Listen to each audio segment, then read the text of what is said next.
Hello guys, welcome back. आज हम important topic पढ़ने वाले हैं। आज का जो टॉपिक है उसमें हम डिस्कस करेंगे the factors that are going to affect adsorption. कौन से ऐसे पैरामीटर्स है, कौन से ऐसे फैक्टर्स है जो एड्जॉर्प्शन को अफेक्ट करते हैं। ठीक है, अब एड्जॉर्प्शन पे जो पैरामीटर्स अफेक्ट करने वाले हैं वो समझने के पहले एक सिंपल सा डेफिनेशन हमारे को समझना है। जो सिंपल सा डेफिनेशन हमारे को समझना है, that is extent of adsorption. What is called as extent of adsorption. Extent of adsorption क्या होता है ये ध्यान से समझेंगे हम। अब बेसिकली जब भी एड्जॉर्प्शन होता है तो एड्जॉर्प्शन जब भी होगा तो एक इम्पॉर्टेंट चीज़ होगी, आपका जो एड्जॉर्बेट है वो एड्जॉर्बेंट पे जाके डिपॉजिट होगा। अब अगर सपोज आपने कंसिडर करे x is equal to mass of adsorbate, mass of adsorbate ये हम x कंसिडर कर रहे हैं, एंड m जो है it is mass of adsorbent. बेट और बेंट ये दो इंपॉर्टेंट चीज़ें हैं। बेट मतलब जो जाके डिपॉजिट होगा उसे बोलते हैं, और बेंट मतलब जिस पे डिपोजिशन होगा उसे बोलते हैं। x जो है it is mass of adsorbate, m is mass of x is mass of adsorbate and m is mass of adsorbent. Extent of adsorption का मतलब क्या होता है कि आपका कितना मास एड्जॉर्बेट का कितने मास ऑफ एड्जॉर्बेंट पे जाके डिपॉजिट हुआ है उसे हम एक्सटेंट ऑफ एड्जॉर्प्शन बोलते हैं। What is extent of adsorption? The mass of adsorbate, the mass of adsorbate that gets deposited per unit mass of adsorbent, mass of adsorbate, mass of adsorbate that gets deposited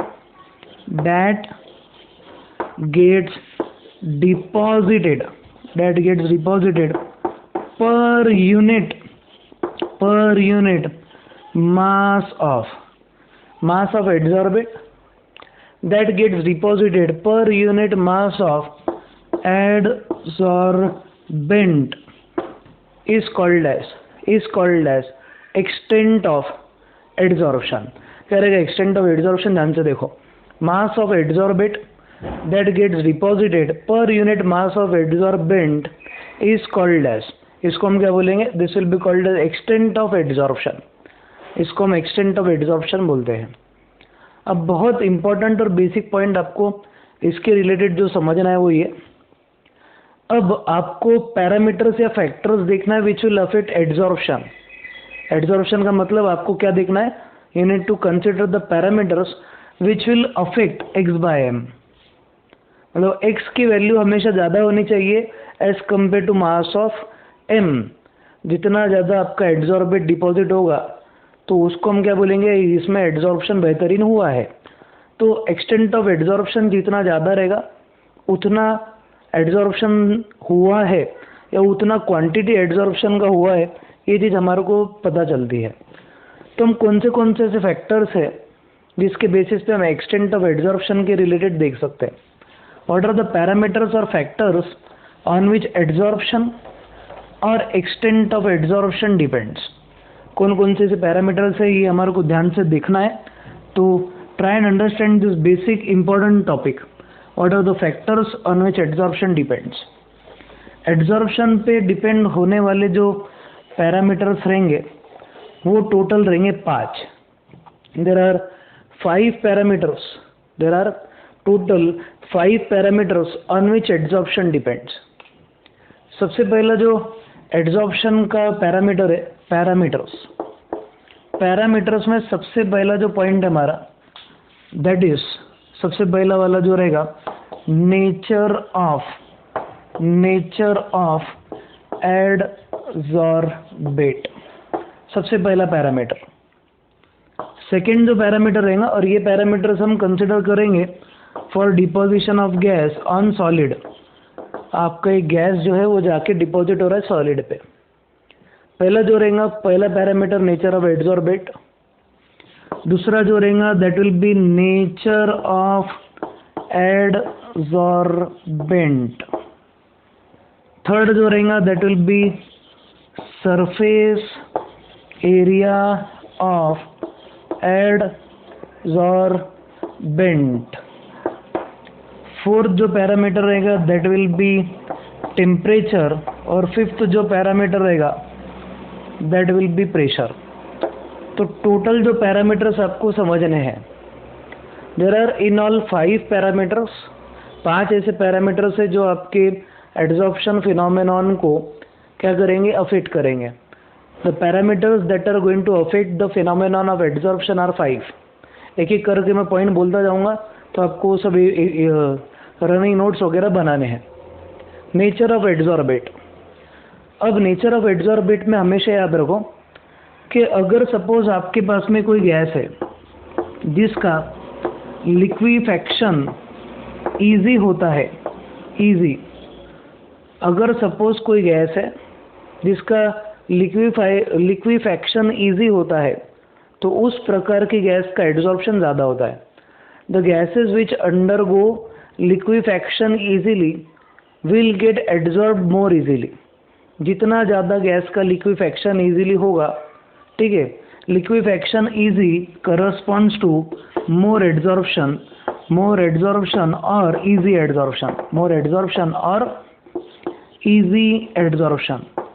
आपके पास में अगर suppose कोई gas है जिसमें अगर आपके पास कोई गैस है और ये गैस में ऐसी टेंडेंसी है, you have a gas which can be liquefied easily, तो उसका एड्जॉर्प्शन बहुत जल्दी से हो जाएगा। अब इसके रिलेटेड एक जो पॉइंट आपको समझना है वो ये, there is a temperature which is called critical temperature. Andrews isotherm में पॉइंट हमने ऑलरेडी देखे हैं। What is TC, critical temperature? It is the temperature, highest temperature at which a gas will convert to liquid, उसको हम critical temperature बोलते हैं TC। अगर suppose आपके पास कोई गैस है जिसका क्रिटिकल टेम्परेचर हाई है, that gas will adsorb more easily, तो सबसे इंपॉर्टेंट पहला जो पैरामीटर है उसमें आपको ध्यान से सुनना और लिखना है, nature of adsorbent. those gases which have very high value of critical temperature, or those gases which can be liquefied very easily, or those gases which have high value of critical temperature will adsorb more easily on a given adsorbent। Given adsorbent पे आपकी एक ऐसी gas जिसका critical temperature ज़्यादा हो, ठीक है, वो बहुत जल्दी से जाके डिपॉजिट हो जाएगी। अब आपको एक सिंपल सा पॉइंट समझा रहा है इसमें। सिंपल सा पॉइंट में सबसे पहले सपोज आपके पास में SO2 गैस, सेकेंड जो आपको दिया गया है Cl2 गैस, और थर्ड दिया गया है NH3 गैस, देन और एक गैस आपको दिया गया है N2। अब इसके आपको क्रिटिकल टेम्परेचर दिए जाएंगे। क्रिटिकल टेम्परेचर्स जब आपको मिलेंगे तो उसके बेसिस पे आपको क्या बोलना पड़ेगा कि कौन सी वाली गैस का लिक्विफैक्शन, यानी कौन सी वाली गैस ज़्यादा एड्जॉर्ब होगी। क्रिटिकल टेम्परेचर की वैल्यू पे से आपको ये प्रेडिक्ट करना है, out of the following gas which will be adsorb more easily. आपके पास में SO2 है, इफ़ यू कंसिडर SO2 उसका क्रिटिकल टेम्परेचर है 430 केल्विन में, क्लोरीन है 417, देन अमोनिया गैस 406 केल्विन, और आपका जो नाइट्रोजन गैस है उसका है 126। SO2 gas 430, chlorine 417, NH3 406 and N2 126। ये चार टेम्परेचर्स अभी दिए गए आपको, और ये चार टेम्परेचर्स में से आपको क्या समझना है कि इसमें से कौन सी ऐसी गैस है जिसका एड्जॉर्प्शन बहुत जल्दी हो जाएगा। मैंने बहुत सिंपल सा कंसेप्ट बोला है, क्या एड्जॉर्प्शन किसका जल्दी होता है ये प्रेडिक्ट करने के लिए सिर्फ एक पॉइंट ध्यान रखना है, क्रिटिकल टेम्परेचर की वैल्यू देखनी है। जिसका क्रिटिकल टेम्परेचर ज़्यादा वो गैस बहुत इजीली लिक्विफाई हो जाती है, और जिसका लिक्विफैक्शन इजी रहेगा वो गैस का एड्जॉर्प्शन बहुत जल्दी होगा।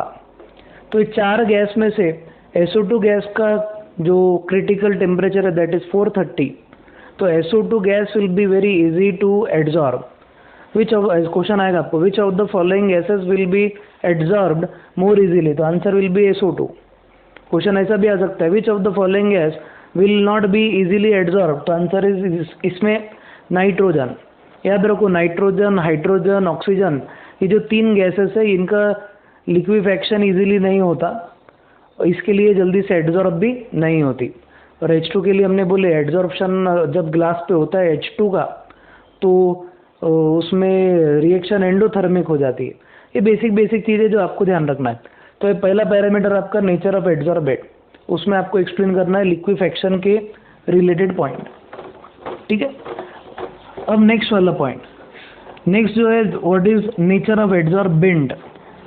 अब ऑब्वियसली गैस जो है, गैस आपका कोई एक पर्टिकुलर सॉलिड पे जाके डिपॉजिट हो रहा, तो ऑब्वियसली आपका जो एड्सॉर्बेंट है उसमें कुछ तो प्रॉपर्टी होनी चाहिए जिसकी वजह से एड्सॉर्प्शन होगा। तो हम बोलेंगे the substances that are more porous, substances that are more porous, that are more porous and which have ऐसा बोल सकते हैं हम high residual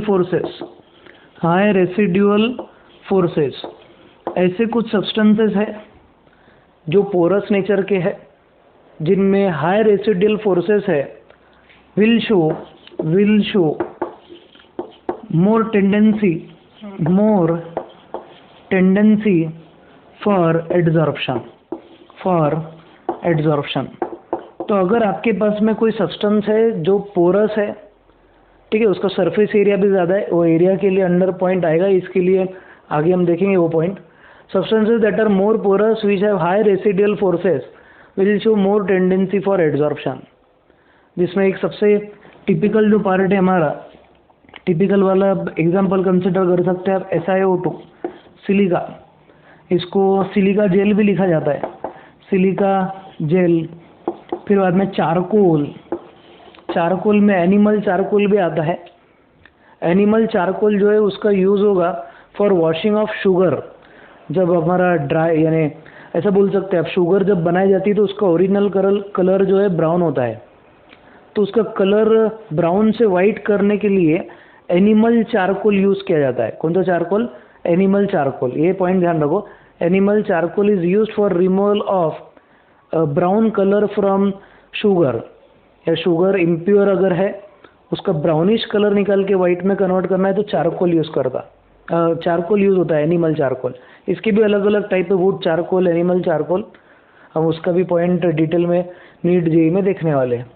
तो इम्पोर्टेंट पॉइंट ये कि जैसे ही हमारे कोई सब्सटेंसेस है तो सब्सटेंसेस के नेचर पे क्या डिपेंड करता, सब्सटेंसेस के नेचर पे डिपेंड करेगा एक बेसिक पॉइंट कि अगर सब्सटेंसेस जो हमारे एड्सॉर्बेंट है ये पोरस है तो उस पर गैस ज़्यादा डिपॉजिट होगी, रेसिडुअल फोर्सेस भी उसमें ज़्यादा होने चाहिए। ठीक है, चलो अभी इसके आगे का थर्ड वाला point, surface area of adsorbent. Surface area of adsorbent में अगर सपोज मैं आपको निकेल मेटल दे दूँ और निकेल मेटल पे आपका कितना एड्सॉर्प्शन हो रहा है ये अगर प्रेडिक्ट करने के लिए बोलूँ तो याद रखो निकेल मेटल पे इतना एड्सॉर्प्शन नहीं होगा। वही अगर सपोज मैंने निकेल मेटल को पाउडर्ड फॉर्म में अगर कंसिडर किया, पाउडर्ड फॉर्म मतलब मैंने एक जो मेटल है उसका चूरा चूरा करना चालू कर दिया, I started breaking the particle of solid. जैसे कि सपोज मेरे पास निकेल का सॉलिड है मेटल, इसको मैं ब्रेक कर रहा इनटू स्मॉल पीसेस। कोई भी मेटल को स्मॉल पीसेस में तोड़ने का रीज़न ये होता, कोई भी सब्सटेंस से आपने अगर उसको तोड़े तो तोड़ने की वजह से उसका सरफेस एरिया जो है, उसका सरफेस एरिया हमेशा बढ़ जाता है। Surface area of a particular solid is always increased on powdering that metal. आपने क्या करे, मेटल लिए, सब्सटेंस लिए, उसको सॉलिड को उसके छोटे छोटे टुकड़े कर दिए। जैसे आप सॉलिड के छोटे छोटे टुकड़े करेंगे ना तो आपको ये दिखेगा कि उसका सरफेस एरिया बढ़ जाता है। जैसे ही सरफेस एरिया बढ़ जाएगा तो एड्जॉर्प्शन की टेंडेंसी बढ़ जाती है। किसकी टेंडेंसी? एड्जॉर्प्शन। तो adsorption is directly proportional to ऐसे, ऐसे मतलब सरफेस एरिया। ठीक है, तो third parameter, what is the effect of surface area of adsorbent? तो हम बोलेंगे एड्जॉर्बेंट जिसका ज़्यादा सरफेस एरिया होगा, you have a adsorbent, that adsorbent if has more surface area, अगर उसका सरफेस एरिया ज़्यादा होगा तो याद रखो उसमें एड्जॉर्प्शन की टेंडेंसी ज़्यादा रहेंगी। तो adsorption tendency is more in a particular solid which has more surface area. तो अगर क्वेश्चन पूछा जाए निकेल में और निकेल पाउडर में, दोनों में से कौन से केस में ज़्यादा एड्जॉर्प्शन होगा, तो answer will B nickel powder. Nickel powdered form में ज़्यादा एड्जॉर्प्शन की कैपेसिटी बताता है, ये एक पॉइंट ध्यान रखो। उसके बाद में और एक पैरामीटर जो हमारा, दैट इज टेम्परेचर। टेम्परेचर जो है it is the fourth parameter. बहुत सिंपल सा पैरामीटर है, इसको एक्सप्लेन करने को 5 से 7 मिनट लगेंगे सिर्फ, ज़्यादा कोई बहुत डिफ़िकल्ट पार्ट नहीं है। हमने एक इम्पॉर्टेंट पॉइंट डिस्कस करे थे रिलेटेड टू एड्जॉर्प्शन, फिजिसॉर्प्शन और केमिसॉर्प्शन में। उसमें स्ट्रेट फॉरवर्ड पॉइंट बोला गया था कि टेम्परेचर जो है, फिजिकल एड्जॉर्प्शन में अगर आपने टेम्परेचर बढ़ाए तो फिजिकल एड्जॉर्प्शन डिक्रीज होता है। But if you consider chemisorption, तो केमिसॉर्प्शन में क्या होता कि जैसे जैसे टेम्परेचर बढ़ेगा वैसे वैसे बॉन्ड फॉर्म होना क्या हो जाएंगे, चालू हो जाएंगे, और एड्जॉर्प्शन प्रोसेस विल इंक्रीज।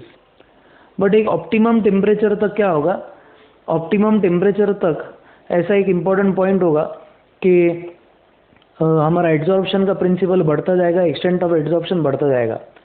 उसके बियॉन्ड अगर आपने टेम्परेचर बढ़ा दिए तो बॉन्ड टूटना चालू हो जाएगा और डिसॉर्प्शन होना चालू हो जाएगा। तो what is effect of temperature? तो जनरलाइज पॉइंट पहले हम समझ लेते हैं, देन फिर उसके बाद में केमिकल के लिए थोड़ा सा एडिशनल पॉइंट ऐड कर देंगे। अब हम बोलेंगे एड्जॉर्प्शन जो है, एड्जॉर्प्शन जो जनरल प्रिंसिपल हम कंसिडर करेंगे, वो एड्जॉर्प्शन के 2 टाइप हमने देखे, फिजिसॉर्प्शन, केमिसॉर्प्शन। दोनों जो प्रोसेस है in adsorption, both the processes are exothermic. Exothermic, दोनों प्रोसेस एक्सोथर्मिक है।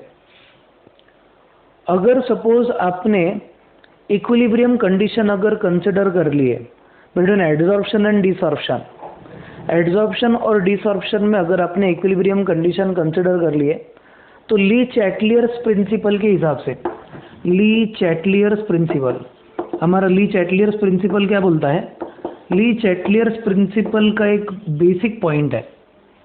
क्या बेसिक पॉइंट है हमारे ली चैटलियर्स प्रिंसिपल का? कि अगर सपोज कोई प्रोसेस एक्सोथर्मिक होता है तो that is favoured at low temperature.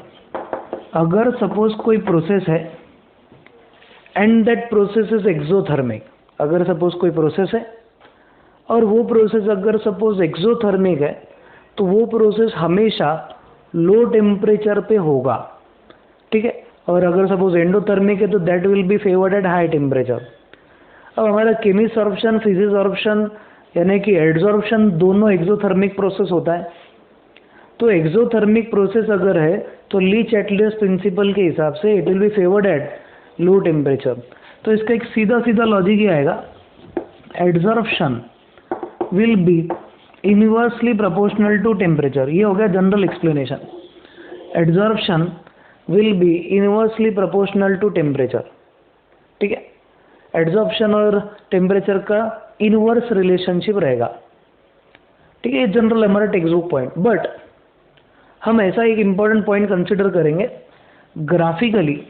Graphically आपको अगर एड्जॉर्प्शन को रिप्रेजेंट करना है, x/m is on suppose y axis, extent of adsorption, और इधर हम कंसिडर करें suppose we are considering mass of adsorbent m, mass of adsorbent आप कंसिडर करें सपोज, या फिर इसमें मास की जगह पे प्रेशर अगर सपोज आप कंसिडर करें y एक्सिस पे।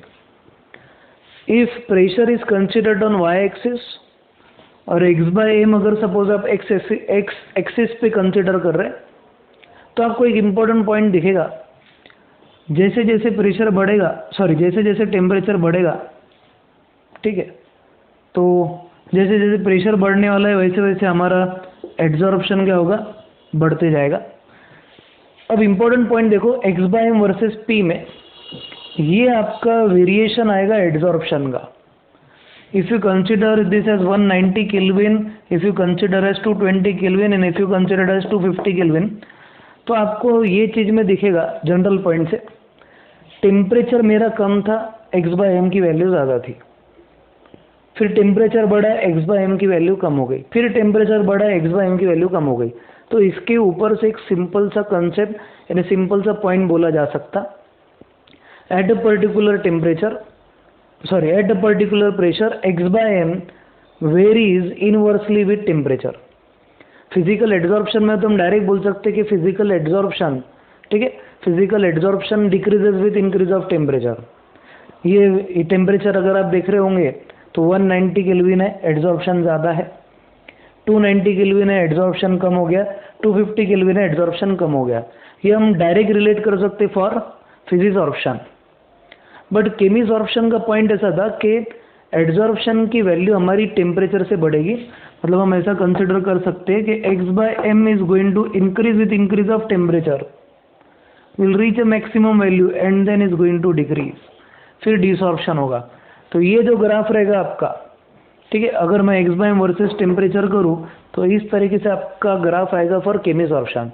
बट ये पार्ट आपके टेक्स्ट बुक में दिया हुआ नहीं है, it is an extra point, you can note this, extra point आप नोट करके रखो।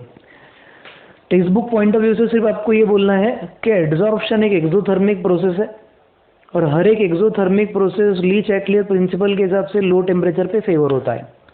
इसका मतलब एड्जॉर्प्शन के लिए अगर सपोज आपने टेम्परेचर कम करे तो एड्जॉर्प्शन का कंटेंट यानी एक्सटेंट ऑफ एड्जॉर्प्शन ज़्यादा होगा।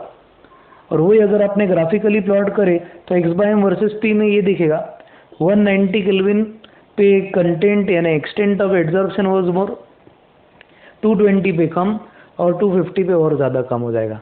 तो temperature is inversely proportional for adsorption. सिर्फ एक केमिकल एड्जॉर्प्शन का एक्सेप्शनल केस आप लिख के रखो, in chemisorption adsorption increases with increase of temperature, reaches a maximum value and then decreases. इसके लिए आप ये ग्राफ निकाल सकते हैं x by m versus T का, एक्स्ट्रा पॉइंट है बट लिख के रखो, ठीक है। ये एक बेसिक पॉइंट आपको ध्यान रखना है। फिर उसके बाद में लास्ट जो पॉइंट है हमारा that is related to pressure. Last जो पॉइंट है हमारा, लास्ट जो पैरामीटर है वो प्रेशर से रिलेटेड है। तो how will pressure affect adsorption, adsorption और प्रेशर का क्या रिलेशन रहेगा। हम एक सिंपल सा पॉइंट बोल सकते हैं प्रेशर और एड्जॉर्प्शन में। अब इम्पोर्टेंट पॉइंट है, सपोज आपको गैस डिपॉजिट करनी है, ठीक है, you want to deposit the gas on surface of a metal, ठीक है, गैस है यहाँ पे, ये ऐसे ऐसी जा रही है। अगर ये गैस को बहुत ज़्यादा प्रेशर अगर लगाया जाए, ठीक है, बहुत ज़्यादा अगर प्रेशर लगाया जाए तो ये गैस और ज़्यादा जाके डिपॉजिट हो जाएगी किस पे, ऑन सरफेस ऑफ मेटल। एक जनरल पॉइंट ऐसा कि अगर सपोज आपको एड्जॉर्प्शन कराना है, अगर आपको एड्जॉर्प्शन कराना है और अगर आपने एड्जॉर्प्शन करवाने के लिए प्रेशर लगाए तो एड्जॉर्प्शन की जो एक्सटेंट है एक्स बाय एम, ये वैल्यू बढ़ जाएंगी। तो एक इम्पॉर्टेंट पैरामीटर जिस पे हम आगे और डिस्कशन करेंगे भी, अलग टाइप के एमसीक्यूज वगैरह भी रहेंगे इस पे, only in JEE part, but board के लिए आप इतना याद रख सकते हैं एक्स बाय एम जो है हमारा, x by m is directly proportional to pressure. जितना प्रेशर आप लगाएंगे, प्रेशर बढ़ाने की वजह से क्या होगा, आपकी जो गैस है वो ज़्यादा डिपॉजिट होना चालू हो जाएंगी सरफेस पे, और अगर ज़्यादा गैस सरफेस पे डिपॉजिट होना चालू हो जाती है तो इसका मतलब ये कि एक्सटेंट ऑफ एड्जॉर्प्शन बढ़ गया है। तो टोटल 5 पैरामीटर। पहला जो पैरामीटर है that is considered to be nature of adsorbate, फिर nature of adsorbent, surface area of adsorbent, then temperature, और फिर उसके बाद में जो पार्ट है हमारा दैट इज प्रेशर। टेम्परेचर का पार्ट जो आपके टेक्स्ट बुक्स में वो लिखो, एक्स्ट्रा पॉइंट मैंने बताया वो भी आप लिख सकते हैं, ठीक है। ये बेसिक पैरामीटर्स है जो एड्जॉर्प्शन पे अफेक्ट करते हैं, ठीक है। इतना पॉइंट लिख के रखना। थोड़ा लर्न करके रखना है, फिर नेक्स्ट वीडियो लेक्चर में आगे का डिस्कशन कंटिन्यू करेंगे। तब तक के लिए स्टे होम, स्टे सेफ, जय हिंद।